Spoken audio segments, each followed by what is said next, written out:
khairan. Assalamualaikum warahmatullahi wabarakatuh.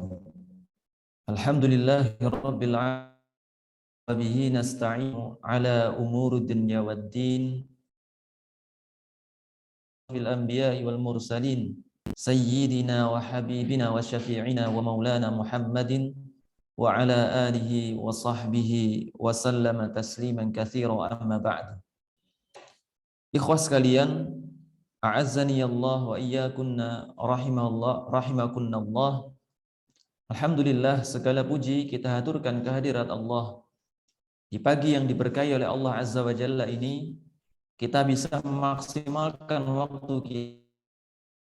Salah satu ibadah di antara ibadah-ibadah yang Allah Azza wa Jalla syariatkan, yaitu belajar menuntut ilmu, mendengarkan ayat-ayat Allah dan juga menerangkan hadis-hadis Rasulullah sallallahu alaihi wasallam.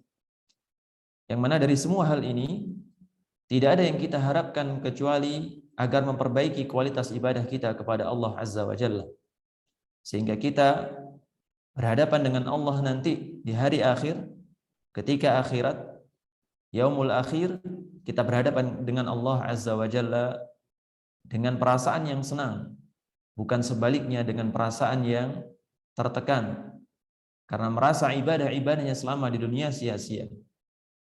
Allah Azza wa Jalla berfirman, "Wa ma khalaqtul jinna wal insa illa liya'budun." Tidaklah aku menciptakan jin dan manusia kecuali untuk beribadah kepadaku.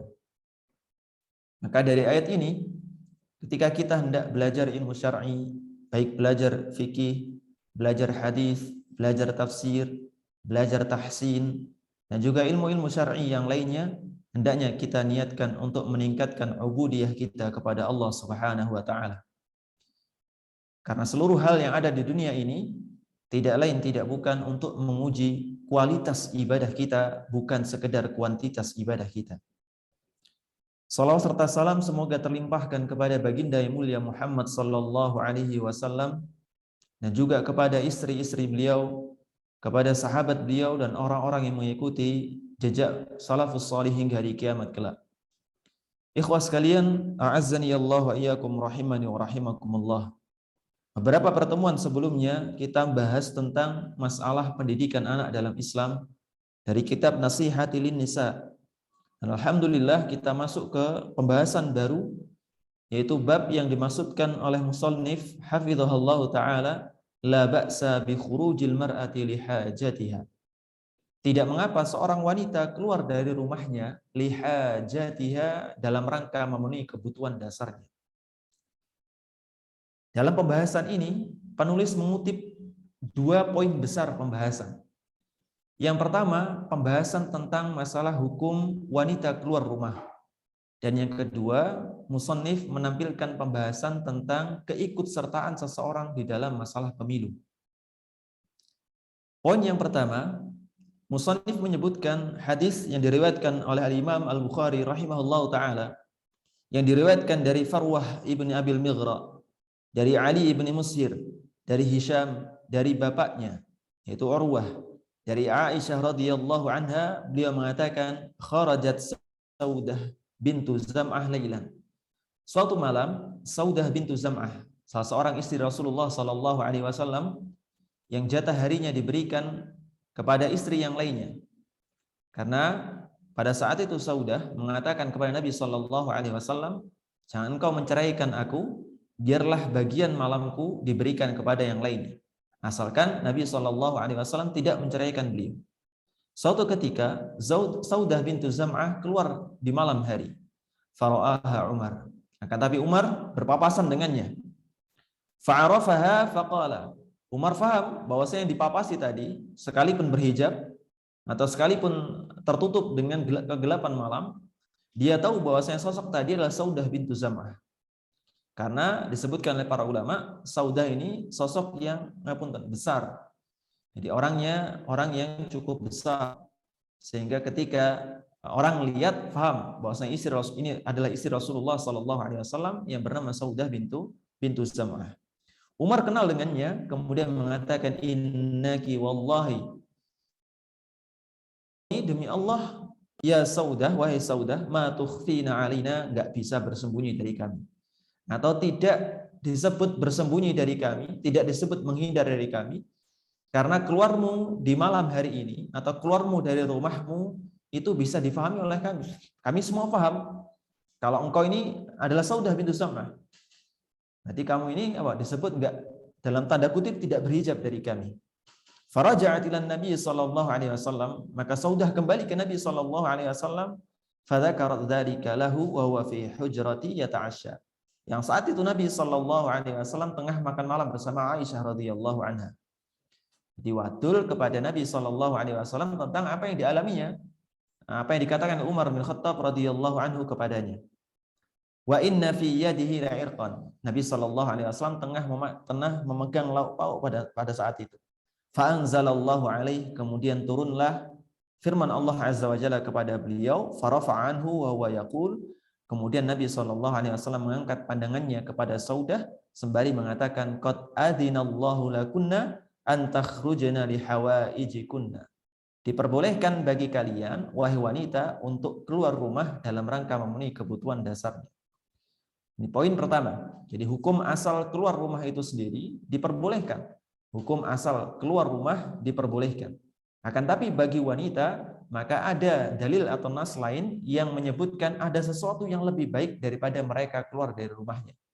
Yang mana Allah Azza wa Jalla menyebutkan dalam surah Al-Ahzab ayat 33, wa qarna fi buyutikunna, dan mereka tinggal di dalam rumah-rumah mereka. Ini lebih baik bagi mereka dibandingkan mereka keluar dari rumahnya. Akan tapi ketika ada satu kebutuhan, misalnya kebutuhan pribadi yang mana menyangkut hajat pribadi dan juga anak-anaknya, maka ia diperbolehkan untuk keluar dari rumahnya. Ini satu poin bahasan.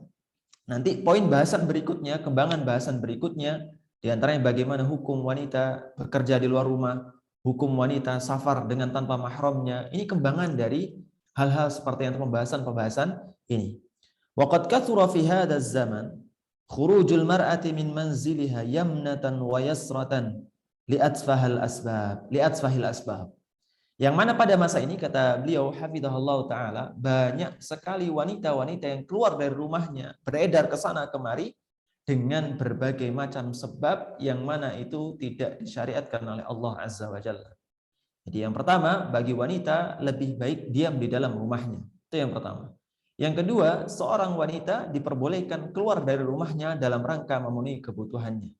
Misalnya seorang hendak belanja makanan atau belanja ke pasar, maka diperbolehkan bagi seorang wanita untuk keluar dari rumahnya, belanja ke pasar, belanja ke warung sebelah dan lain sebagainya. Ini diperbolehkan. Wa qararul mar'ati fi baitiha syari'atun rabbaniyah.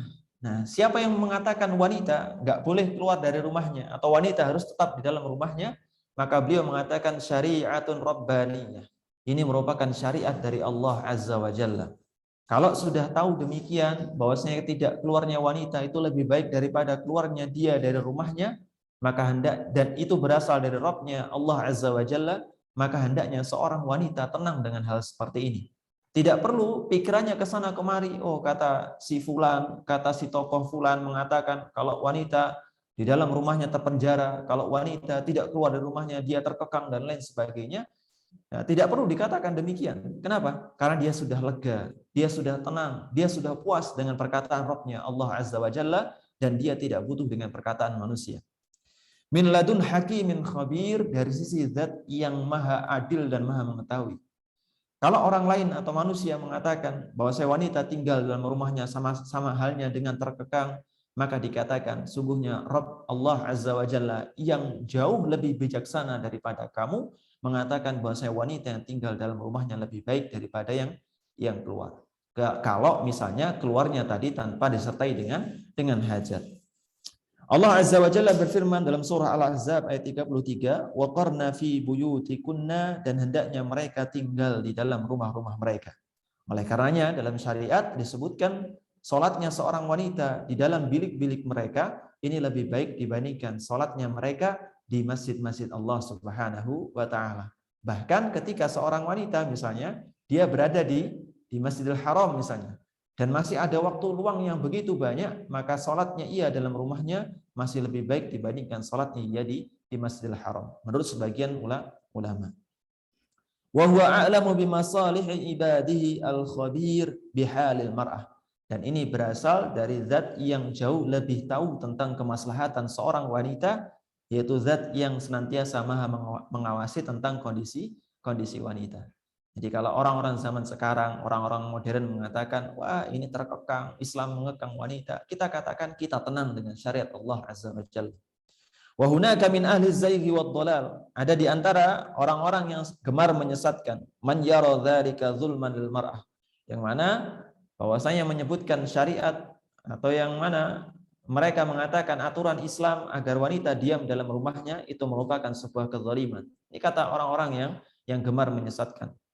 Wa annahu sijnun laha wa intiqasun li hurriyatiha. Kata mereka, ini merupakan penjara bagi para wanita wa intiqasun li hurriyatiha, dan ini apa? Ini mengurangi kemerdekaan wanita. Bagaimana mungkin seorang menyangka demikian? Padahal kalau kita saksikan seorang ratu misalnya di sebuah negara atau sebuah negeri, keluarnya dari istananya justru menyebabkan ia menjadi lebih tidak mulia dibandingkan ketika ia dalam rumahnya. Bagaimana mungkin orang menerima ketika seorang ratu di sebuah negara diam di dalam istananya dan mereka mengatakan ini lebih berwibawa daripada yang keluar di jalanan misalnya? Bagaimana mungkin seorang wanita muslimah yang jauh lebih mulia dari ratu dunia ini apa? Dibiarkan untuk keluar dari rumahnya. Fa'aqulu, maka aku mengatakan, kata musannif, uffin li hadhil maqalatil as-sadirati min famir rajulin haqidin 'alal Islam.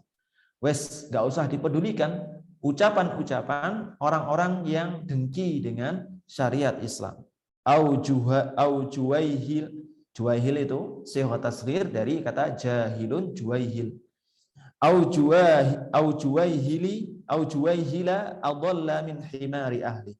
Atau orang yang jahil, orang yang sangat jahil yang lebih sesat dibandingkan hewan ternak. Jadi enggak usah dipedulikan kalau Allah Azza wa Jalla yang maha mengetahui, maha bijaksana menyebutkan bahwasanya wanita diam dalam rumahnya terlebih baik dibandingkan yang keluar rumahnya tanpa hajat, maka kita sebagai seorang muslim, sebagai seorang mukmin yang beriman kepada Allah dan hari akhir, tidak perlu khawatir dengan ucapan-ucapan manusia. Innahu biluzumil mar'ati baitaha taqumu bi syu'uni manziliha wa bi huquqi zawjiha wa tarbiyati atfaliha wa tazawwudi minal khairat wa bi ta'addudi khurujil mar'ah min manziliha tukhillu bi wajibatiha. Karena ketika seorang wanita, kenapa demikian? Kenapa kok diamnya seorang wanita lebih baik dibandingkan keluarnya tanpa hajat? Karena kata beliau, dengan seorang wanita tetap dalam rumahnya, ia menjalankan banyak sekali kebaikan yang mungkin ia kerjakan. Di antaranya yang pertama, urusan rumah tangganya beres. Dia mengerjakan urusan rumah tangganya beres. Wa bihuquqi zaujiha, dia menunaikan hak pasangannya dengan baik.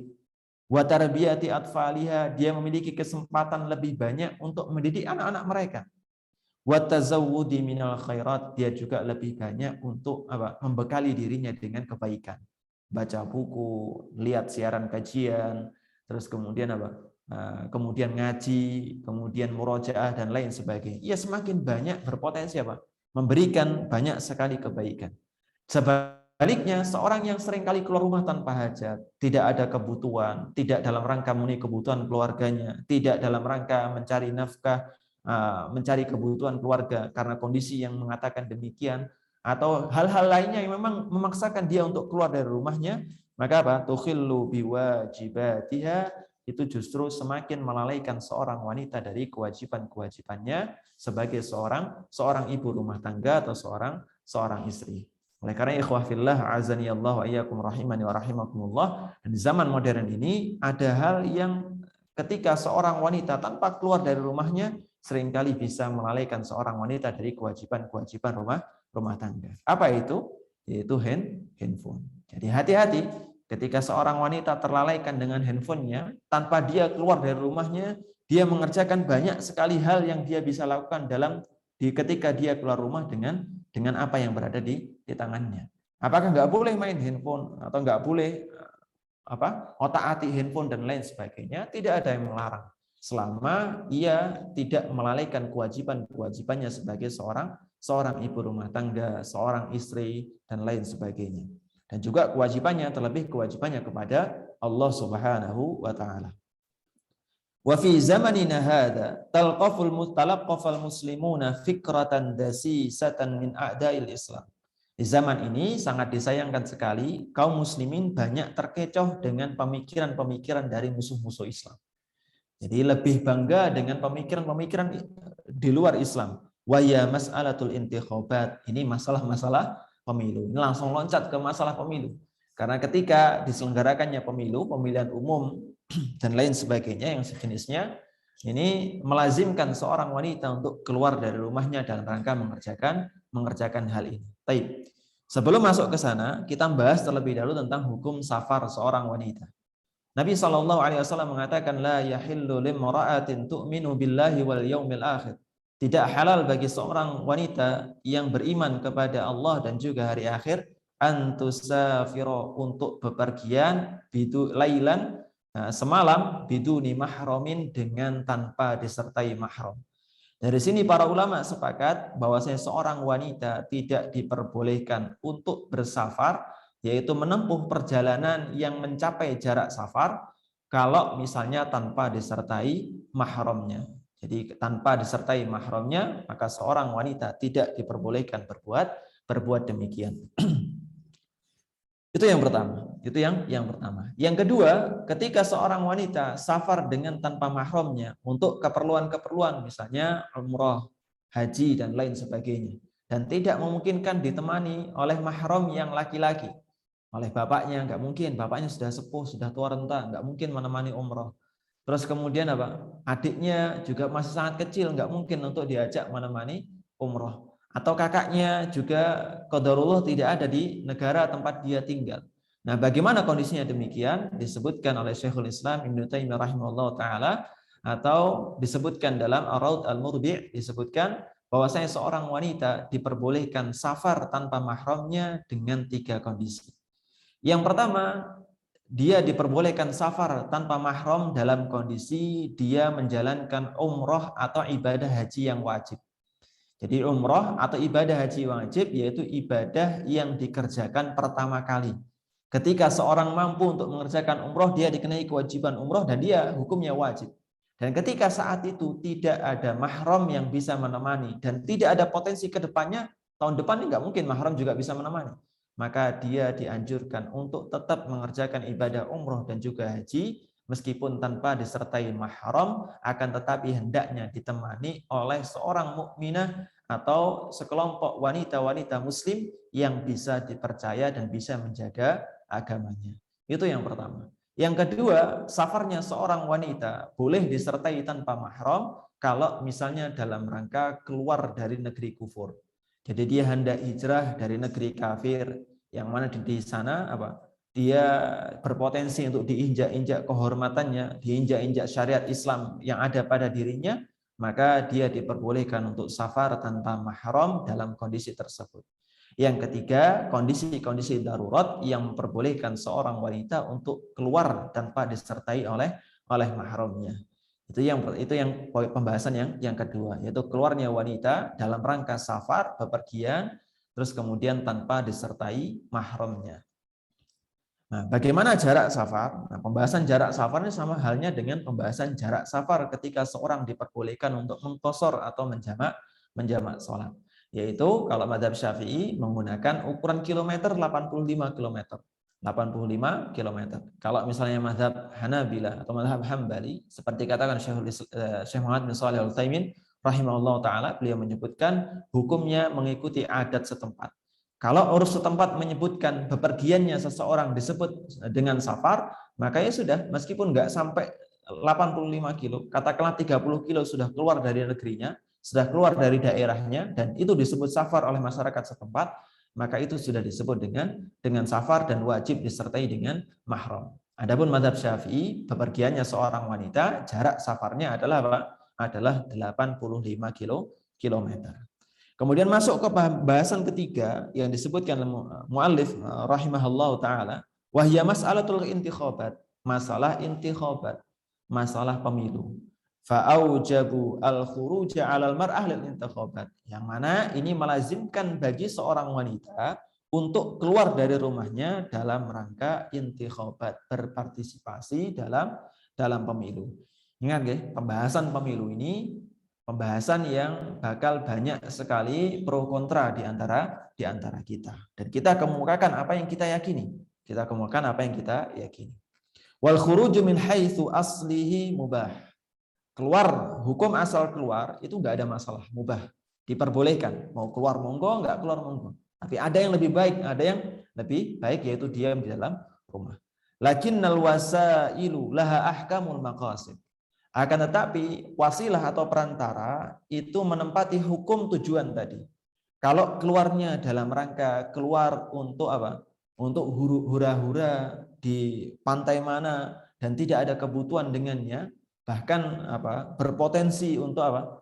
Untuk terjadi kemungkaran di dalamnya, maka hal seperti ini atau safarnya tadi atau keluarnya seorang wanita dari rumahnya ini dilarang oleh syariat. Begitupun sebaliknya, kalau keluar misalnya dari satu masjid ke masjid yang lainnya dalam rangka menuntut ilmu syar'i, maka ini diperbolehkan. Falamma kana al-khuruju huna fi ma'siyatin sara khuruju muharraman. Kalau keluarnya dalam rangka mengerjakan kemaksiatan atau berbuat maksiat, maka keluarnya tadi terhitung sebagai sesuatu yang diharamkan oleh Allah Subhanahu wa taala. Wa inni dzakiratun bi'aunillahi azza wa jalla nubdzatan 'anil intikhabat. Ini saya akan menyebutkan beberapa hal dengan izin Allah azza wa jalla tentang masalah pemilu. Wa bayanin annaha laysat bimasyru'ah. Dan penjelasan bahwasanya pemilu bukan sesuatu yang disyariatkan oleh Allah azza wa jalla. Jadi pemilihan pemimpin yang disyaratkan oleh Allah azza wa jalla itu ada 3. Yang disyaratkan oleh Allah azza wa jalla ada 3. Yang pertama, ada beberapa cara yang disyaratkan oleh Allah azza wa jalla. Yang pertama yaitu dengan cara bai'at. Dengan cara bai'atu ahlil halli wal aqdi. Jadi orang-orang yang memang memiliki kepakaran di dalamnya, memiliki ketawaduan, memiliki izzah, memiliki marwah dan lain sebagainya, dia diperbolehkan berkumpul membentuk majelis syura, terus kemudian memilih salah seorang pemimpin untuk memimpin mereka. Ini yang pertama. Yang kedua, ditunjuk oleh pemimpin sebelumnya. Jadi yang kedua, ada seorang pemimpin meninggal dunia, terus kemudian ditunjuk oleh pemimpin sebelumnya. Maka cara-cara ini diperbolehkan dalam syariat. Ada cara yang lain, di antaranya apa? Di antaranya ketika seorang muslim atau terjadi peperangan, terus kemudian negara muslim memenangkan peperangan dengan sebuah negara, maka negara tadi berada di bawah kekuasaan muslim. Ini juga diperbolehkan. Dan cara intikhabat atau pemilu dengan cara mungut suara, disamakan suaranya, semua orang bukan ahlul halli wal aqdi, maka ini tidak disyariatkan. Adapun orang-orang yang ahlul halli wal aqdi ketika membentuk majelis syura, terus kemudian nggak bisa membentuk mufakat, mereka akhirnya dipilih berdasarkan apa? Berdasarkan banyaknya suara, makanya tidak ada masalah. Kalau ahlul halli wal aqdi. Tapi kalau menyamakan seluruh orang, ulama disamakan dengan orang biasa, terus orang yang memiliki kepakaran disamakan dengan orang yang ngapunten nggak pernah sekolah dan lain sebagainya, maka ini tidak diperbolehkan. Liyahlika man halaka an bayyinah. Maka binasalah orang yang binasa karena banyaknya dalil yang menjelaskan tentang hal yang mengharamkan tadi. Wa yahya man hayya an bayyinah, dan sejahteralah orang-orang yang berdiri di atas dalil. Wa kullu ma sa'adhkuruhu fi sya'nil intikhabat muqtatafun min ba'di asyritatil walid hafizahullahu ta'ala wa rubbama azidu syai'an lam yadhkur. Dan setiap poin yang akan aku sebutkan tadi ini merupakan atau sumbernya adalah dari rekaman siapa? Syekh Muqbil bin Hadi Al-Wadi'i rahimahullahu ta'ala. Dan mungkin beliau akan menambahkan beberapa poin yang tidak disebutkan oleh Syekh Muqbil bin Hadi Al-Wadi'i rahimahullahu ta'ala. Poin yang perlu diingat ikhwas sekalian, a'azani Allah wa iyyakum rahimani wa rahimakumullah, sebagaimana kami mengutip penjelasan dari Syekh Sulaiman Ar-Ruhaili hafizahullahu ta'ala, bahwasanya permasalahan intikhabat ini ada 2 kata beliau. Yang pertama, kalau intikhabat pemilu dalam rangka memilih orang yang mentasyri', yaitu membuat syariat baru, membuat qawanin baru, membuat hukum baru, maka ini tidak diperbolehkan. Yang kedua, kalau memilih intikhabat dalam masalah dalam masalah pemimpin, siapa yang akan memimpin urusan kaum muslimin dan lain sebagainya, maka ini urusan maslahat dan mafsadat nanti. Urusan maslahat dan mafsadat. Dan seorang ahlu sunnah wal jamaah, dari apapun cara yang ditempuh oleh seorang pemimpin mendapatkan kursi kepemimpinannya, maka seorang ahlu sunnah wal jamaah wajib untuk tetap taat kepada mereka selaku pemimpin kaum muslimin. Jadi apapun misalnya menggulingkan pemerintahan yang sah, menggulingkannya tidak diperbolehkan dalam syariat.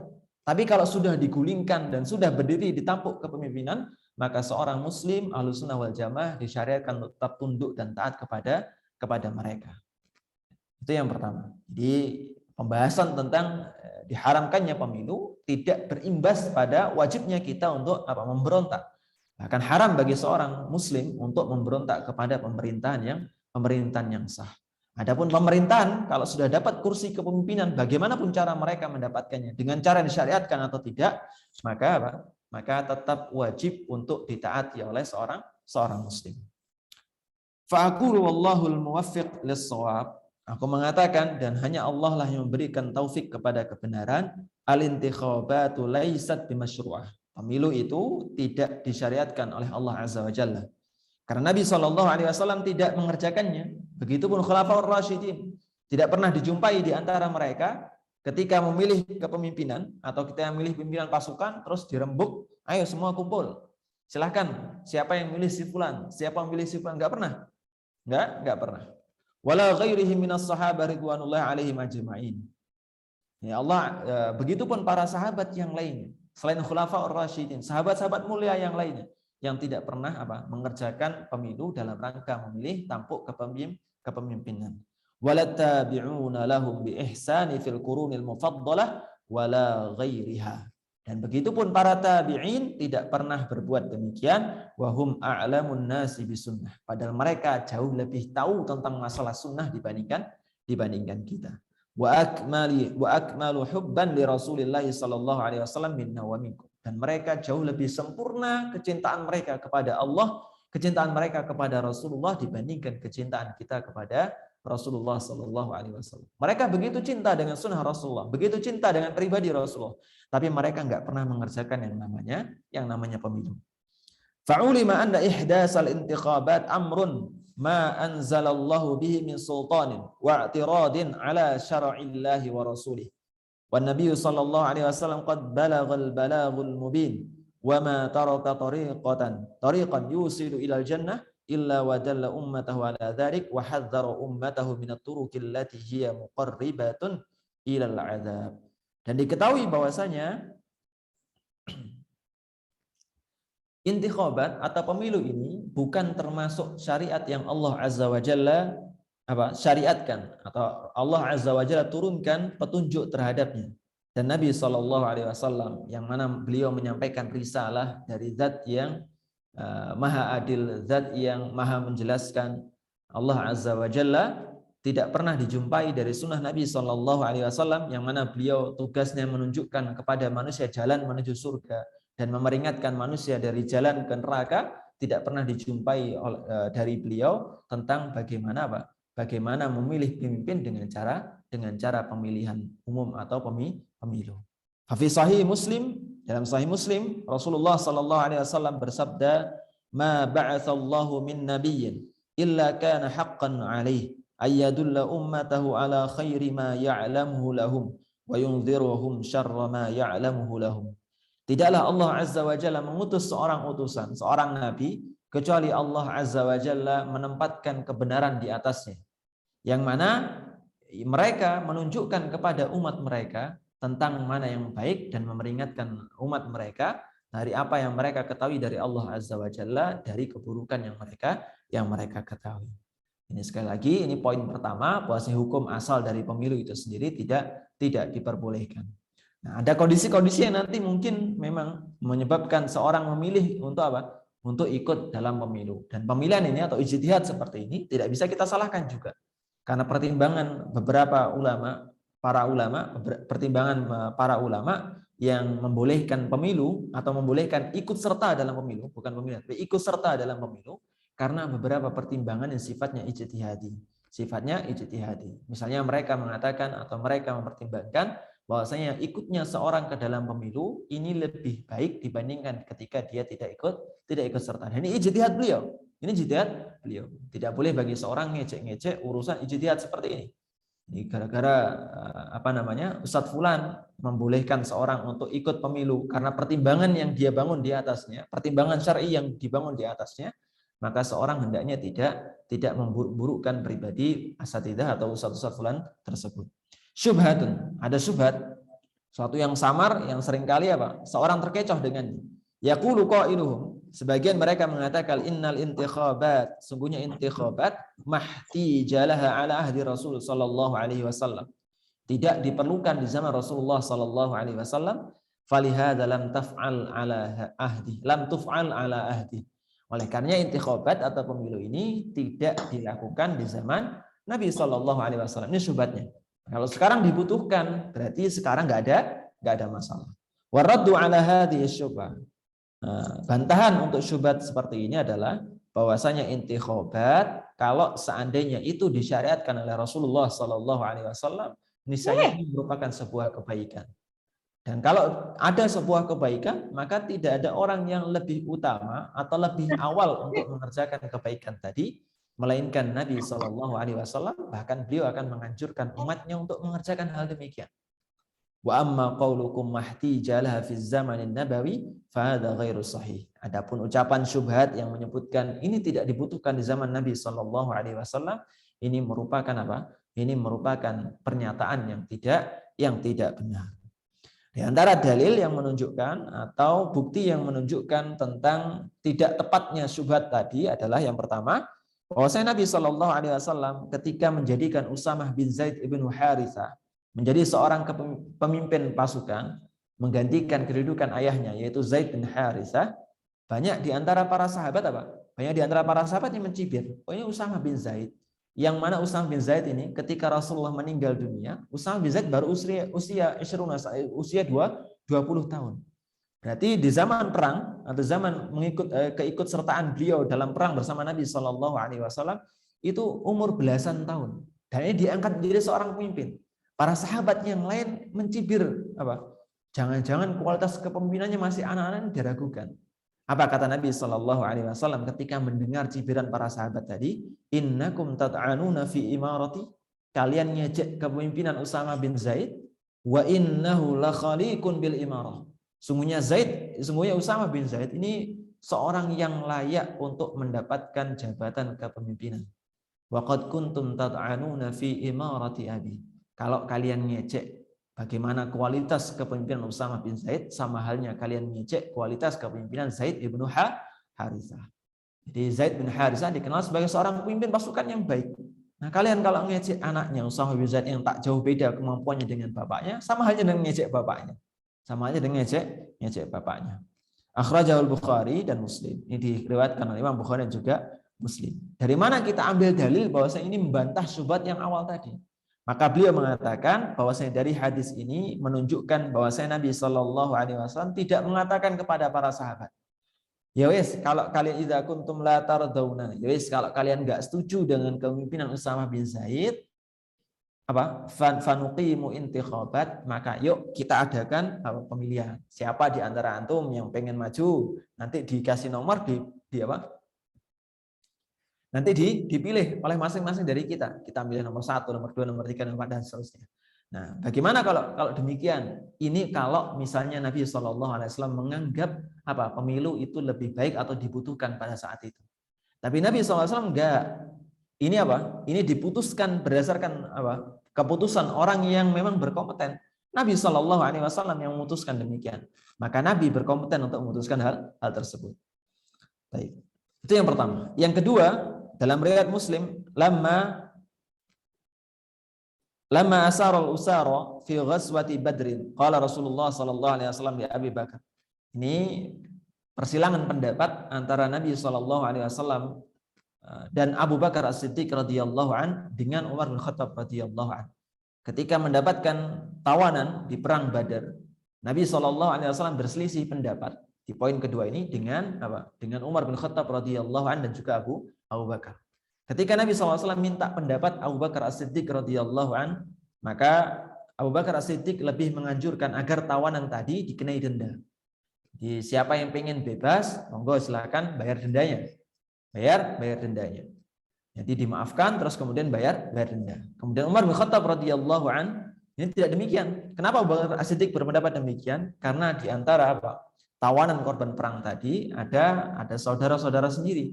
Ada saudara-saudara sendiri. Jadi sahabat-sahabat yang sudah masuk Islam masih memiliki saudara-saudara yang kafir yang jadi tawanan perang tadi.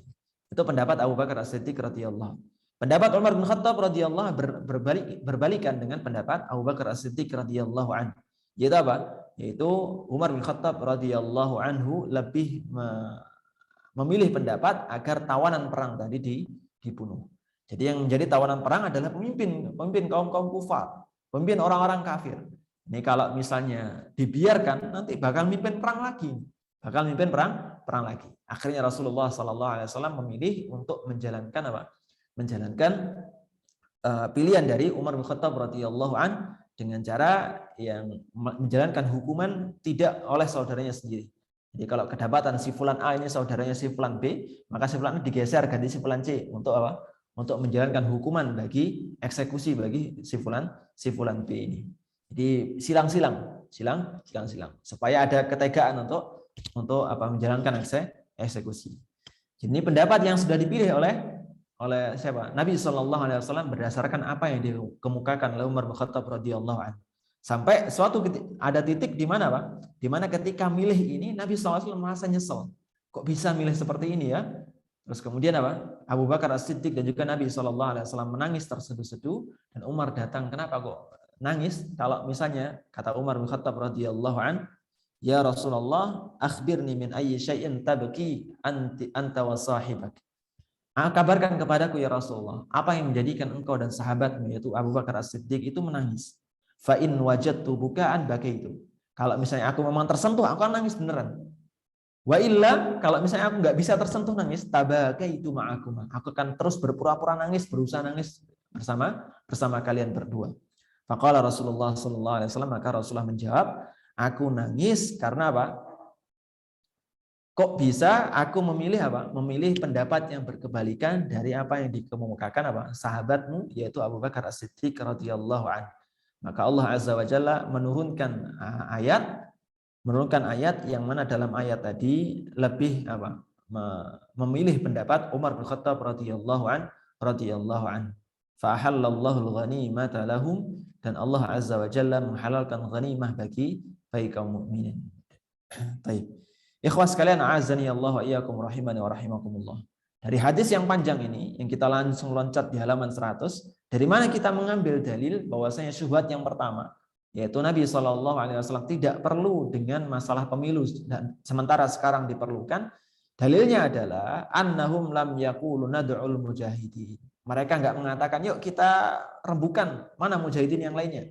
100 mujahidin suruh depan saya, kata Nabi SAW. Nabi SAW enggak berbuat demikian. Wa ahlil Madinah, wa ahlal Madinah, begitu pun beliau enggak mengundang ahli Madinah. Ayo penduduk Madinah kumpul semuanya. Yusawwituna hal na'khudul fida'a am naqtul asra. Mereka enggak mengumpulkan mujahidin dan juga ahlul Madinah, penduduk Madinah dalam rangka yusawwitun, menentukan mana suara yang paling banyak yang memilih antara membayar fida atau membayar apa? Membayar atau pasukan tadi dieksekusi mati. Pasukan tawanan tadi dieksekusi mati. Nabi SAW tidak berbuat demikian. Tapi beliau mempertimbangkan dari dua pendapat yang mana pendapatnya berasal dari ahlul halli wal aqdi. Dari orang yang mumpuni, Abu Bakar dan juga Umar, orang yang mumpuni dipercaya oleh Nabi SAW dan juga para sahabat yang lainnya. Yang mana keputusan mereka berdua nggak mungkin berdasarkan hawa nafsu, pasti berdasarkan dasar ilmu. Nah, jadi sisi pendalilannya, dari mana kita mengambil kesimpulan untuk membantah syubhat yang pertama tadi? Ya dari cara Nabi SAW ketika memutuskan sebuah perkara ketika terjadi perselisihan. Dalil yang ketiga diriwayatkan oleh Imam Bukhari dan juga Muslim dari hadis Sahal bin Hunayf, bahwasanya beliau mengatakan ittahimur ra'ya, curigailah atau hati-hatilah dengan pikiran kalian atau dengan akal-akalan kalian. Falaqad ra'aitani yauma abi jandal Walau astati'u an arudda ala Rasulillah sallallahu alaihi wasallam amrahu laradattu. Sungguh aku ingat dengan peristiwa Abu Jandal. Kalau seandainya aku mampu untuk menolak pendapat Rasulullah sallallahu alaihi wasallam, niscaya akan aku tolak. Wallahu wa rasuluhu a'lam. Ini ketika terjadi perjanjian Hudaybiyah. Akan tapi Allah dan Rasulnya jauh lebih tahu. Wa ma wada'a asyafana ala awatiqina li amrin yufdhi'una. Jadi kami enggak pernah nurunkan pedang kami ketika perjanjian tadi sudah terjadi antara kaum muslimin dan kaum kafir, janji, mereka tetap untuk mengangkat senjata. Siap-siap, enggak mungkin disarungkan senjata ini. Khawatir kalau misalnya kaum kufar menyelisih janji mereka. Illa ashal nabina illa amrin na'rifu qabla hadzal amr. Kecuali ternyata di jauh-jauh hari ternyata peristiwa ini, perjanjian Hudaybiyah ini jauh lebih bermanfaat atau lebih menguntungkan bagi kaum muslimin. Ma nasuddu minha khasman illa tafajjaru alaina khasmun ma nadri kaifa na'tilah. Tidaklah muncul dendam kecuali akan menimbulkan perselisihan berikutnya yang mana kami tidak tahu dari mana ia berasal. Fa mukhtalafu falam yaqulu nuqimul intikhabat. Mereka pada masa perjanjian Hudaybiyah ini antar sesama sahabat ridwanullah alaihim ajmain terjadi perselisihan pendapat. Antara tetap lanjut ataukah ya sudah damai saja dengan orang-orang kafir. Terjadi gencatan senjata dengan orang-orang kafir. Banyak yang sahabat yang tidak setuju dengan keputusan Rasulullah sallallahu alaihi wasallam. Tapi ini Rasulullah sallallahu alaihi wasallam. Enggak ada yang berani untuk Untuk bantah perintah Rasulullah sallallahu alaihi wasallam. Tapi ketika terjadi perselisihan seperti ini, mereka enggak menyelenggarakan pemilu. Padahal hal itu dibutuhkan. Ini demi terselenggaranya keputusan kaum muslimin atau terselenggaranya kebutuhan kaum muslimin. Tapi mereka tidak mengerjakan hal demikian. Padahal tersebut mudah sekali bagi mereka. Itu yang ketiga. Baik. Bahasan yang keempat, insya Allah akan kita selesaikan, atau dalil yang keempat, insya Allah akan kita selesaikan di pertemuan berikutnya. Tapi ikhwas sekalian, azani Allah wa iyyakum rahimani wa rahimakumullah, itu adalah beberapa poin bahasan disebutkan muallif hafizahullah taala. Dari yang semula tentang masalah seorang wanita keluar dari rumahnya dalam rangka hajat, terus kemudian beliau menyinggung masalah pemilu. Secara tidak langsung beliau menyebutkan ini bukan masalah hajat yang menjadikan seorang wanita diperbolehkan keluar darinya. Kecuali kita megang pendapat ulama lainnya yang menyebutkan bahwasanya dalam satu kondisi yang ketika ada pemimpin kafir, calon pemimpin kafir dan calon pemimpin kaum muslimin. Jadi ada calon pemimpin yang muslim, ada calon pemimpin yang kafir. Yang mana kalau misalnya kita nggak ikut turut serta di sana, jelas datanya nyata, buktinya ada. Kalau kita nggak ikut serta di dalamnya, ya bakal terjadi dipimpin oleh orang-orang kafir, dipimpin oleh orang kafir. Maka kalau kondisinya demikian, sebagian ulama membolehkan hal tersebut. Seperti kalau tidak salah Syekh Muhammad bin Shalih Al-Utsaimin rahimahullah taala ketika dimintai fatwa oleh seorang dari Amerika menyebutkan apakah harus ikut pemilu. Melihat dua tokoh ini, ada satu membela Islam, ada satunya yang menjelek-jelekkan Islam.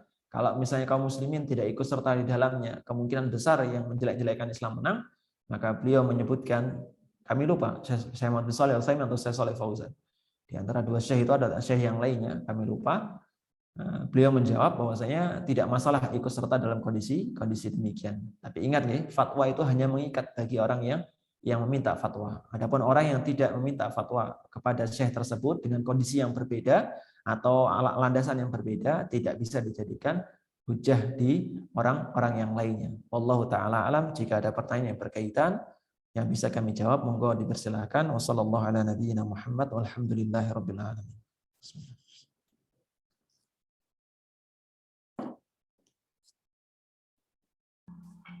Baik, jazakallah khairan, barakallahu fik Ustadz untuk materi yang sudah disampaikan. Mohon izin untuk beralih ke pertanyaan ya Ustadz.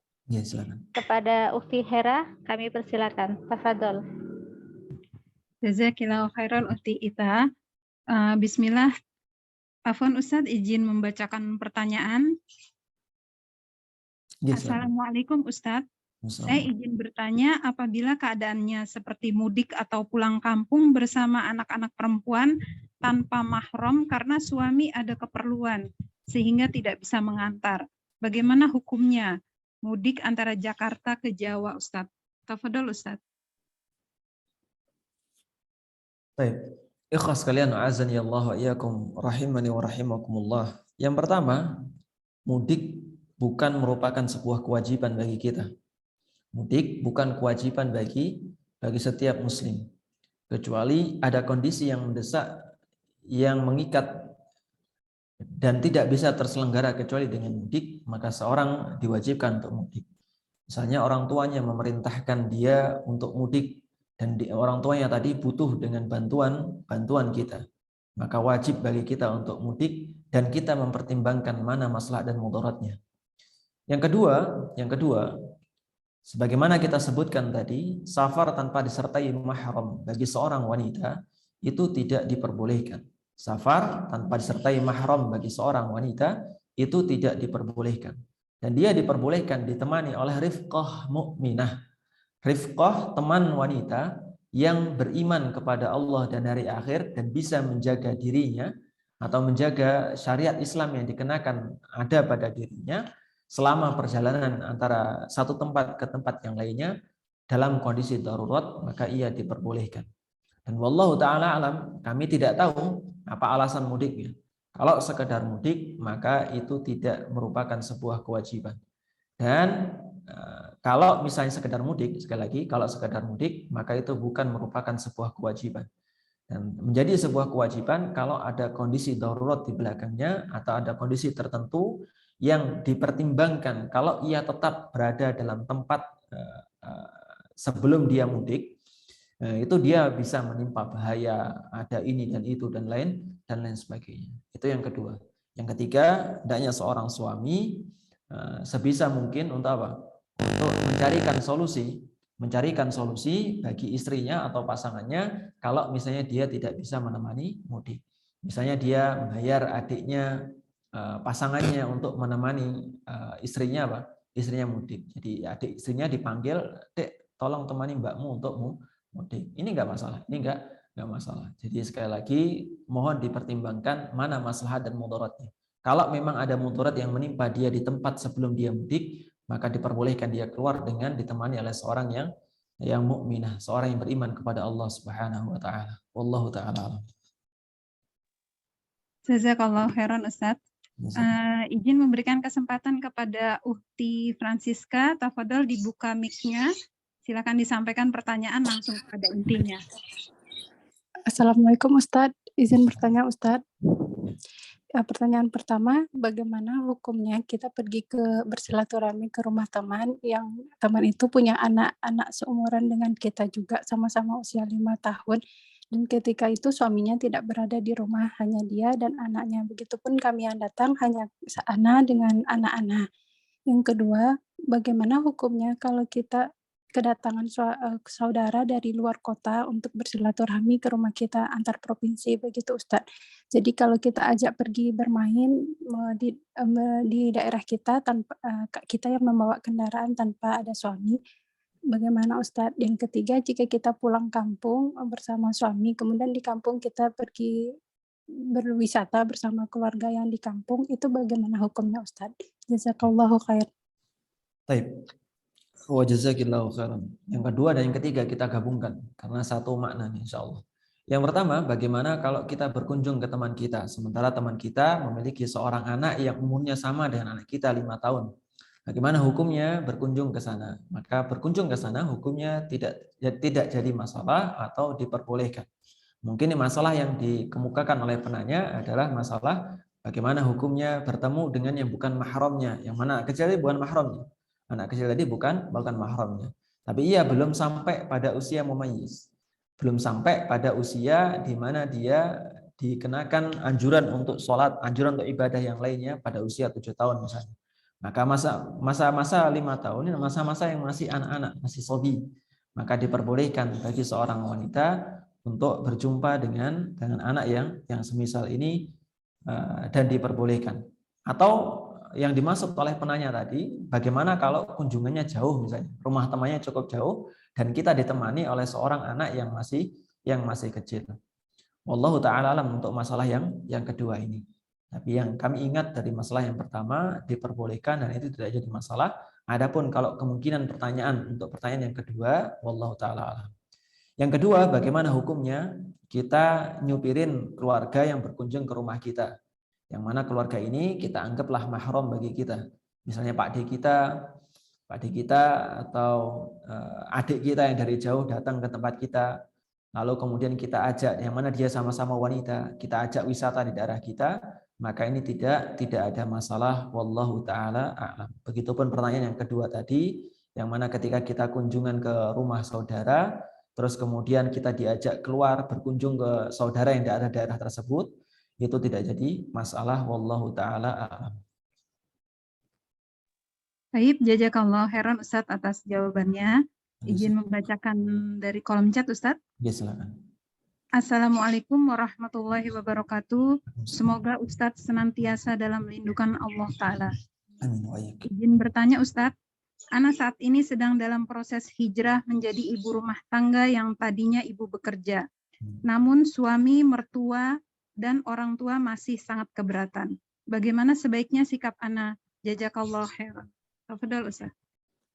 Baik, ikhwas sekalian, a'azzani Allah wa iyyakum rahimani wa rahimakumullah. Yang pertama yang perlu kita ketahui bahwasanya hukum bekerja bagi seorang wanita di luar rumahnya, hukum asalnya adalah mubah. Sampai ada hal-hal yang menjadikan atau memalingkan dia dari hukum asalnya yaitu mubah menjadi hukum yang haram misalnya.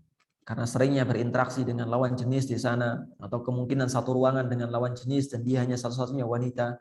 Nah, kalau kondisinya demikian, ini menjadi sesuatu yang diharamkan. Akan tapi hukum asalnya, hukum seorang wanita keluar dari rumahnya, maka hukum asalnya boleh meskipun dalam rangka bekerja. Selama terjaga syariat-syariat Allah yang Azza wa Jalla yang melekat padanya. Itu yang pertama. Yang kedua, apakah larangan seorang manusia kepada kita, misalnya, kamu itu keluar dari pekerjaan menjadi ibu rumah tangga, ini harus kita turuti. Kita bagi dulu menjadi beberapa poin kemungkinan. Poin kemungkinan yang pertama, kalau misalnya kebutuhan rumah tangga tidak terpenuhi dan suami tadi melarang, bukan dalam rangka larang ojo bukan, jangan bukan, tapi sekedar dalam rangka memberikan pertimbangan kepada kita, kalau misalnya kamu keluar, ini sepertinya kebutuhan kurang terpenuhi.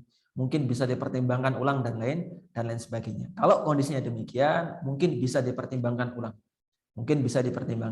Terlebih kalau misalnya keluarnya kita dari pekerjaan kita misalnya, dari karir kita, itu justru menyebabkan banyak kemudorotan di belakangnya, maka hendaknya kita tahan terlebih dahulu.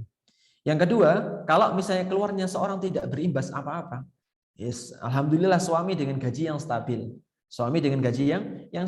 Yang kalaupun kita tanpa kerja sekalipun, gaji dari suami sudah sangat mencukupi kebutuhan nafkah kita, nafkah dasar kita, terus kemudian anak juga bisa disekolahkan dengan baik, mendapatkan tempat yang layak dan lain sebagainya, maka tidak ada masalah dia untuk mengutamakan pilihannya untuk berhijrah, dalam tanda kutip berhijrah, yaitu memilih untuk diam di dalam rumahnya karena melihat banyaknya kemudaratan yang ia saksikan di luar sana. Maka ia tidak masalah untuk tidak ngikutin saran dari mertua dan juga suaminya. Tentu saja disampaikan dengan cara yang santun. Jadi sampaikan dengan cara yang santun, pertimbangannya apa? Terlebih kalau misalnya pertimbangannya supaya anak-anaknya mendapat asuhan yang tepat. Yang selama ini ketika dia dan suaminya bekerja semuanya di luar rumah, anaknya terlalaikan. Anaknya seringkali dilupakan, baru ketemu ibunya, bapaknya ketika sore hari, baru ketemu orang tuanya ketika menjelang tidur dan lain sebagainya. Tentu hal seperti ini jauh lebih maslahat seorang wanita untuk diam dalam rumahnya dan tidak perlu dia ngikutin saran dari istri, dari suami dan juga mertuanya, tapi tetap disampaikan dengan cara